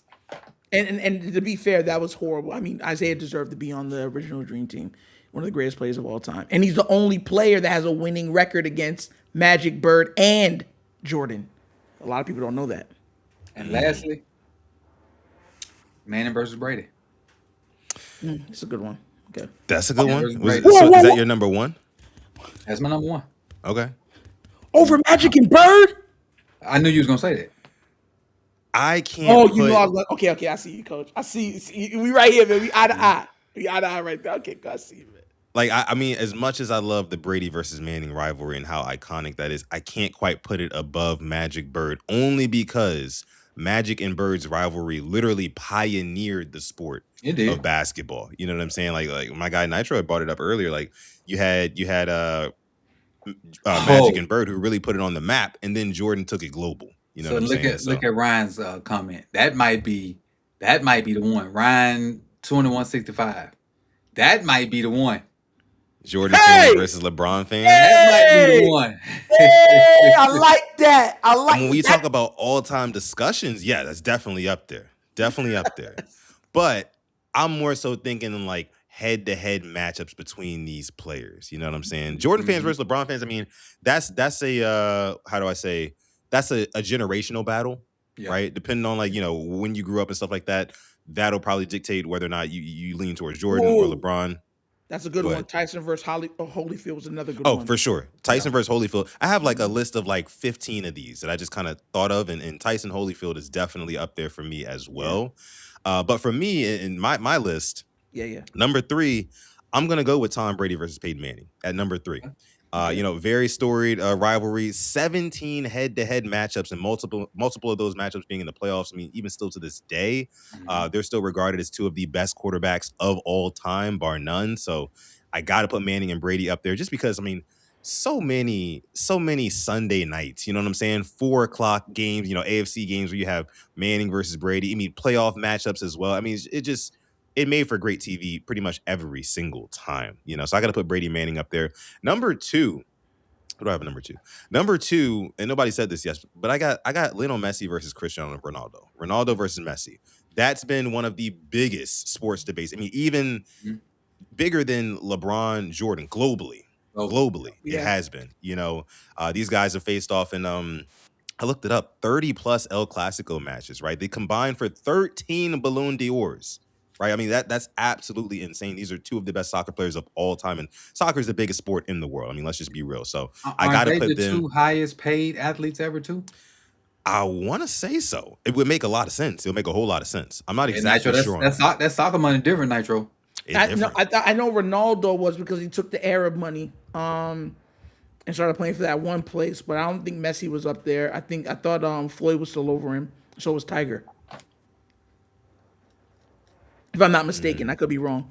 I thought because Ronaldo's that one that he got to play. Remember, it was a new league for like the Emirates that they had. $200 million, something like that. It was crazy. That's crazy money that he was getting paid for one season. Yeah, and that's not just all. He had unlimited plane usage. There's a whole bunch of other stuff like perks. That was just like, hey, yo, yachts. Yeah. What's your number 1, son? Number 1's got to be Magic and Bird. It's got to be Magic and Bird. And again, the main reason is because they ushered the sport of basketball to the eyes of just millions. You know what I mean? Like before that, it was just like my guy Nitro was saying. A lot of those games weren't even recorded. Right. You know what I'm saying? They were like pre-recorded. Some of them some of those tapes never saw the light of day, aka cough cough. That Wilt 100 points. He did still never seen it. You know what I'm saying? Hold up the sign, Coach, because Coach did it too. Coach beat the record. I beat the record. No, it's not. That's AI right there. That's not even real. That's not even real. 103. You said that's AI. That's artificial intelligence. That's artificial intelligence. That's artificial intelligence. I hit a 3 at the buzzer. Wilt didn't. See, exactly. You gotta look it up. But no, those are gonna be my top 3 again. Brady versus Manning, number 3. Messi versus Ronaldo, number 2, and Magic versus Bird, number 1. A couple of honorable mentions though. Some kind of like some deep pools here that don't get talked about, I think, nearly enough.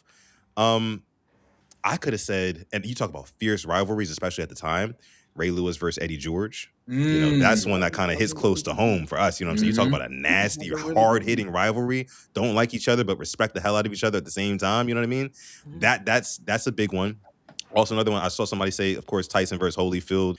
I saw somebody in the chat, I think it was my guy Asmodeus, said Conor McGregor versus Khabib Nurmagomedov.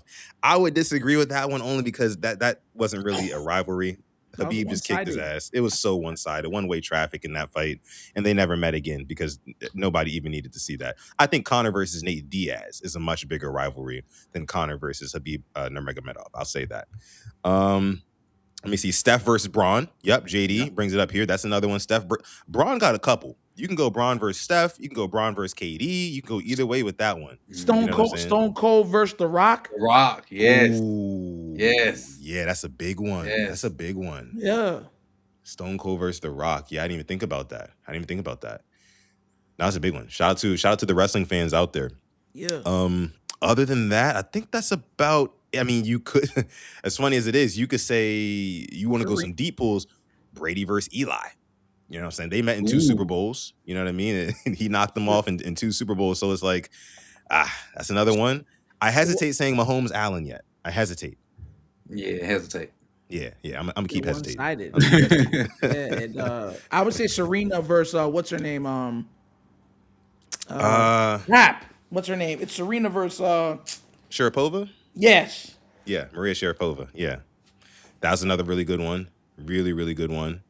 You can go Djokovic versus Nadal. Yes. You know what I'm saying? You That's can a go Nadal versus huge Federer. one. Yeah, yeah. That's a huge one. Huge. Either one. If you listen, we can keep this going. I could do this off the top of that. We can go Dave Mira versus Travis Pastrana. Who them?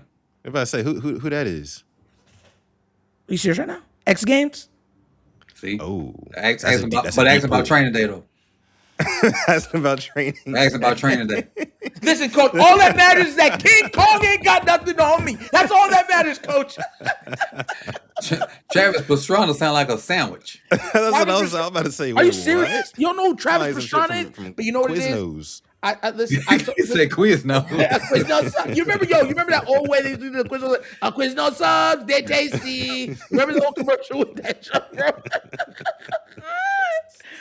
Oh my god! I can't, yeah. Listen, man. I mean, no, needless to say, guys, there's a crap ton of athlete rivalries out there, and it's just like a little fun exercise to think about. I want you to throw it down below in the comments what your top 3 athlete rivalries are. Again, not team rivalries, but athlete rivalries. Mano y mano. Hey, y'all but let listen, us know who guys. y'all think won. Also, who y'all think won? That too. Yeah, I like That too. Put in the chat, put in the comments as well. But listen, I gotta let these guys go, man. It's been an hour and 40 minutes of power. We've been having great conversations, good debates here. It's been awesome. Listen, I appreciate you, Nitro. Coach, I appreciate you as well. Let's go ahead and clap it up on behalf of the Rain Gang here. As always, man, it's always a pleasure. Again, like I said, scroll down to the description. You can find these gentlemen's channel. I do want to pass this to them one last time so they can let us know where they're at and what they got going on. Nitro, what you got going on, man, and where can we find you? Listen, man, I got my mind right, money right, ready for war. All right. Yes, sir. So let's see. YouTube. Trying to get out of YouTube jail. You can catch me on YouTube's The Wonderkin Show. You can also catch me on The Wonderkin Morning Show. You can catch me on Twitter, Nitro_Quantum. And you can catch me on, what's the other one? X, TikTok. TikTok, also, for The Wonderkin Show. Actually, you can catch Nitro. Oh, you also catch Nitro on Mondays on More Tally also. Yes, sir. Yes, sir. And Coach, where can we find you and what you got going on, brother? On X, it's Coach Evans 9, but everything else is Sip the Tally or Sip the Tally Films. That's Twitter, TikTok, Instagram, YouTube, and then more Sip the Tally as well, which deals with the other 31 NFL teams. Yeah. And you know, it's funny because we all got multiple channels out here. The real ones understand. It's about multiple sources. You feel me? You know what I'm saying? My guy Coach, he's got Sip to Tally Films. He's got more Sip to Tally. My guy Nitro, he's got the Wonderkin Show, and he's got multiple things as well. I mean, listen. And then of course, I got PRP here, and then I got Sudden Reactions over there. We have a lot of fun there too. So there's tons of content to go around is basically what I'm saying. So please, please, please, I would be remiss if I don't keep telling you to go subscribe to these gentlemen because they're putting out great content respectively on their platforms. And again, I want to just clap it up one more time for the chat as well. Shout out to everybody for coming Great through. Great chat. Yeah, great chat. Y'all funny. Appreciate y'all. And Graven is still in here. It says this was a great stream. Appreciate that. And Graven, we got to get you back up here soon and very soon. You know, I know he was supposed to be on yesterday, but we had a little bit of technical difficulties. He's gonna be back, and Graven's gonna be back on the channel very, very soon, guys. So I appreciate you for coming through. Appreciate you, Taurus, for the W stream, as always, man. And listen, with that being said, we're gonna go ahead and get out of here. And before we do, as Modi says, Nitro, sing Quiznos again. On Quiznos subs, the tasty. You remember that joke? Yo. Hey, listen, man. We out, man. Quiet Storm and Sports. We'll catch y'all in the next one. Peace.